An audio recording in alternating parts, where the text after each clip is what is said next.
pada manusia. Sistem pencernaan pada manusia meliputi saluran pencernaan dan kelenjar pencernaan. Saluran pencernaan terdiri atas mulut, tekak, tenggorokan, lambung, usus halus, usus besar, rektum, dan anus. Kelenjar pencernaan terdapat pada kelenjar ludah, lambung, pankreas, dan hati. A. Mulut. Di dalam mulut terjadi pencernaan makanan secara mekanis oleh gigi dan kimiawi oleh enzim amilase yang mengurangkan amilum menjadi maltosa. Bagian-bagian penyusun rongga mulut yaitu sebagai berikut. 1. Bibir.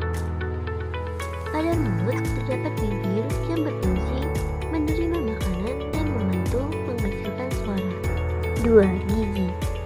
Gigi berfungsi untuk menggigit, memotong, menyobek, dan mengunyah makanan dan menambah nilai estetika, membentuk wajah, serta berbicara.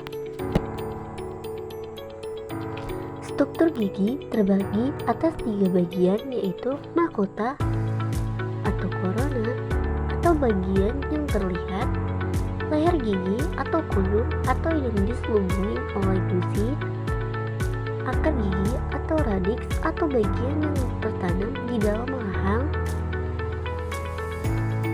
Anatomi gigi terdiri atas 4 lapisan yaitu sebagai berikut. Email yaitu lapisan keras berwarna putih yang menutupi permukaan gigi. Dentin atau tulang gigi lapisan sebelah dalam dari email yang berwarna kekuningan. Cementum lapisan luar akar gigi yang berbatasan dengan tulang rahang.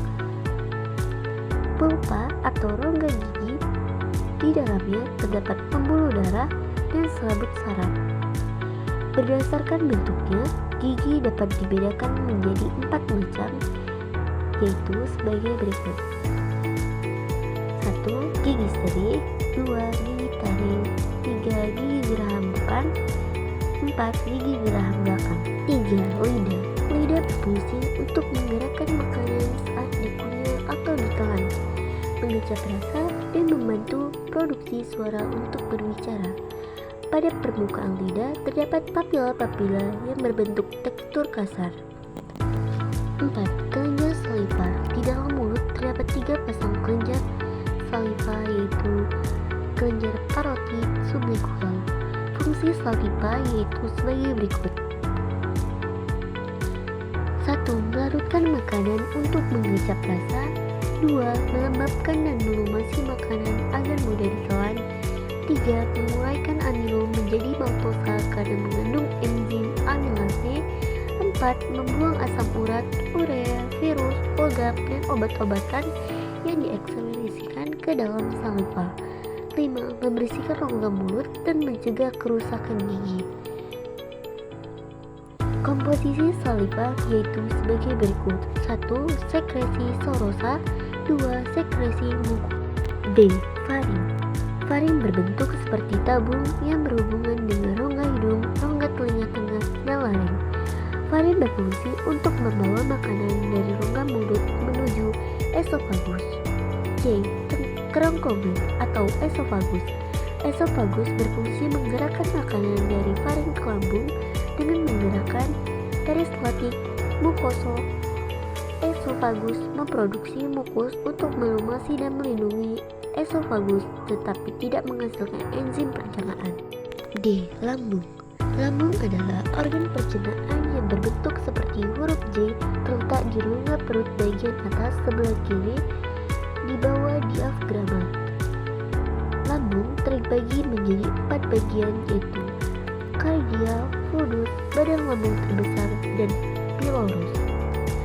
Kelenjar lambung yang menghasilkan 2-3 liter cairan lambung yang mengandung enzim pencernaan, asam klorida, mukus, garam-garam, dan air. Titik makanan yang masuk dalam lambung menjadi senyawa penyangga yang meningkatkan pH dan sekresi. Asam lambung mematikan bakteri-bakteri dalam makanan. Pencernaan secara kimiawi dalam lambung yaitu sebagai berikut. 1. Pencernaan protein. 2. 2. Pencernaan lemak, 3. Pencernaan karbohidrat. E. Pankreas, hati, dan empedu. Pankreas terletak secara horizontal di bagian belakang bawah yang tersusun dari sel-sel eksolin yang menghasilkan enzim-enzim pencernaan serta sel-sel endokrin yang menghasilkan hormon insulin dan glukagon.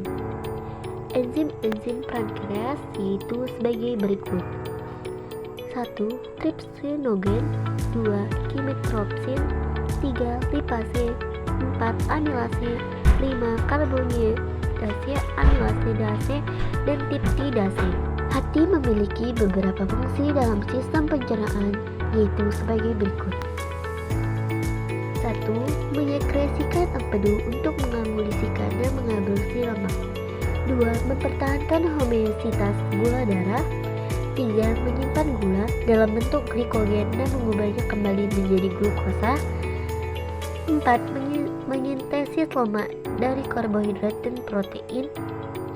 5. Menyimpan mineral, vitamin, larut lemak, serta toksin. 6. Produksi panas dari aktivitas kimia dalam hati, terutama saat tidur. Empedu berupa kantong berbentuk seperti terong berukuran sekitar 8-10 cm berwarna hijau dan terdapat pada lekukan di bawah lobus kanan hati. Empedu berfungsi menyimpan cairan empedu yang disekresikan oleh sel-sel hati dengan kapasitas total 30-60 ml. Cairan bersifat alkali terdiri atas air empedu, pigmen empedu, kolesterol, musin, dan zat lainnya. F. Usus halus atau intestinium tunui. Usus halus berbentuk tabung yang terletak di antara lambung dan usus besar, berdiameter 2,5 dan panjang 3-5 meter. Usus halus terdiri atas 3 bagian, yaitu 12 jari, usus kosong, dan usus penyerapan.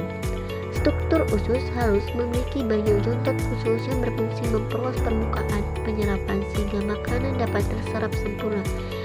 Setiap jontot usus mengandung jaring-jaring kapiler dan pembuluh limfa.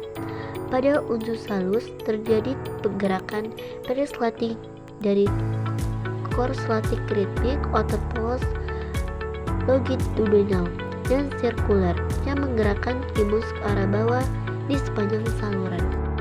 G. Usus besar atau kolon. Usus besar tidak memiliki jontot usus, tetapi memiliki daya renggang yang cukup besar. Usus besar terdiri atas bagian-bagian seperti berikut: 1. Septum merupakan kantong tertutup dan memiliki epidiks vermiform atau uban cacing. 2. Kolon terbagi menjadi kolon menanjak dan kolon melintang. 3. Rektum tersusun dari mukosa saluran anal berupa lipatan-lipatan vertikal yang berisi arteri dan vena. Fungsi usus besar yaitu sebagai berikut: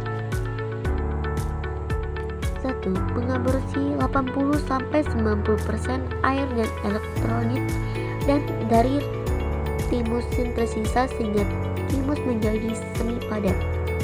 2. Memproduksi mukus yang tidak mengandung enzim. 3. Merupakan tempat ceri yang mampu mencerna sedikit selulosa yang memproduksi sedikit kalori. 4.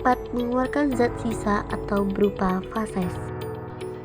Sekian penjelasan singkat dari saya tentang sistem pencernaan makanan pada manusia. Saya sudahi. Wassalamualaikum warahmatullahi wabarakatuh. Semoga bermanfaat.